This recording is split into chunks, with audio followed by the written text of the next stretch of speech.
Hello and welcome to the channel. Indigo by Louis Fisher. In 1942, Louis Fisher visited Mahatma Gandhi at his ashram in Sebagram, where Gandhi shared the story of how he came to urge the departure of the British from India. The story began in 1917 when Gandhi attended the Indian National Congress session in Lucknow. There, a peasant named Rajkumar Shukla, who was from Champaran, Bihar, approached Gandhi and asked him to help with the plight of sharecroppers in his district. Despite several commitments, Gandhi eventually agreed to visit Champaran. Upon reaching Champaran, Gandhi learned that the peasants were forced by landlords to grow indigo on a portion of their land and surrender the entire harvest as rent. The situation worsened when the landlords, after hearing about synthetic indigo in Germany, sought compensation from the sharecroppers for releasing them from the indigo contract. Many peasants, after realizing the synthetic indigo would render their crop useless, sought to reclaim their money. Gandhi started by investigating the case, visited local lawyers and officials, and documenting the peasants' struggles. He was ordered to leave the area by British authorities, but Gandhi refused. When summoned to court, he argued that he was faced with a conflict of duties between obeying the law and serving the peasants' cause. Thousands of peasants gathered to support him, and the authorities were forced to delay the trial. Gandhi's civil disobedience movement gained momentum, and the authorities eventually dropped the charges. Gandhi's efforts led to an inquiry into the peasants' grievances, and after months of struggle, a settlement was reached. The landlords agreed to refund 50% of the money taken from the peasants, and the sharecropping system was dismantled. Gandhi also worked on improving the social conditions in Champaran, setting up schools, improving sanitation, and offering health care. Through this struggle, Gandhi demonstrated the power of self-reliance and non-violent resistance. He taught his followers not to seek external support and to rely on their own strength in the fight for justice. The Champaran movement marked a significant step in the Indian freedom struggle, illustrating Gandhiji's approach of addressing the everyday concerns of the people while fighting for their political independence. Now in details. The Indigo by Louis Fisher. In 1942, Louis Fisher visited Mahatma Gandhi at his ashram in Sebagram, India.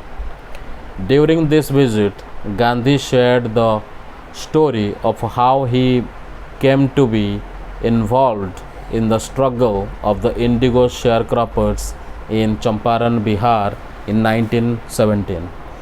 Gandhi explained how this event led him to urge the British to leave India.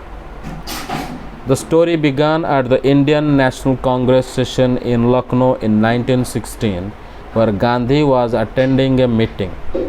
A peasant named Rajkumar Shukla, who was from Champaran, approached Gandhi for help. Shukla explained that the peasants in Champaran were forced by the British landlords to grow indigo and give up most of their harvest as rent. He asked Gandhi to come to Champaran and see the condition of the peasants. Although Gandhi was busy, Shukla was determined and followed Gandhi everywhere, not leaving his side until Gandhi agreed to visit Champaran. Gandhi finally agreed to go to Champaran, and when he arrived, he found that the peasants were being exploited by the landlords who forced them to grow indigo on a part of their land. The landlords then took the entire indigo crop as rent, leaving the peasants with very little. The landlords soon learned about synthetic indigo, a man-made alternative, and began releasing the peasants from the indigo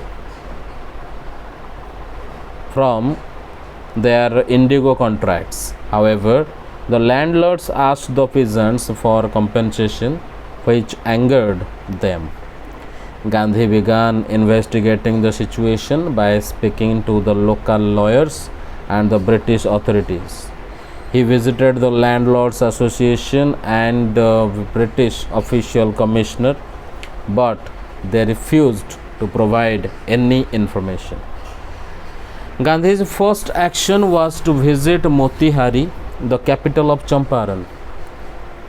He was accompanied by several lawyers. Upon arriving, Gandhi received a warm welcome from the peasants who had heard about his mission. The British authorities tried to stop Gandhi by ordering him to leave the area. Gandhi refused and continued his investigations. He was summoned to court for disobeying the orders. Gandhi remained calm and composed, sending a message to his supporters. When he appeared in court, thousands of peasants gathered outside to support him, showing their solidarity with Gandhi's cause. Gandhi explained in court that he was in a conflict of duties. He had to choose between obeying the law and helping the peasants. He chose to stay and starve the peasants, even if it meant breaking the law. After hearing Gandhi's defense, the magistrate decided to postpone the trial. This delay gave Gandhi time to mobilize support, and soon influential leaders like Rajendra Prasad and Maulana Maghrul Haq arrived to help. The lawyers, inspired by Gandhiji's commitment to the peasants, decided to join him in the struggle. After several days of pressure, the British government decided to drop the charges against Gandhi. This was a major victory for the peasants and a significant moment in India's struggle for independence. The victory was achieved through non-violent resistance and a civil disobedience. Gandhi continued his work in Champaran by setting up schools to educate the children of peasants, improving health and sanitation, and helping them with basic needs. He also led an investigation into the peasants' grievances, collecting testimonies from thousands of peasants. This resulted in an official inquiry that led to a settlement where the landlords agreed to refund part of the money they had taken from the peasants. Through this struggle, Gandhi showed the power of self-reliance.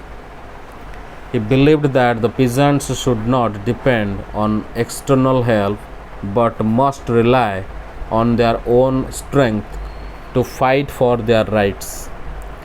Gandhi's work in Champaran was one of the first major steps in Indian independence movement, and it demonstrated the power of non-violent resistance in challenging British rule.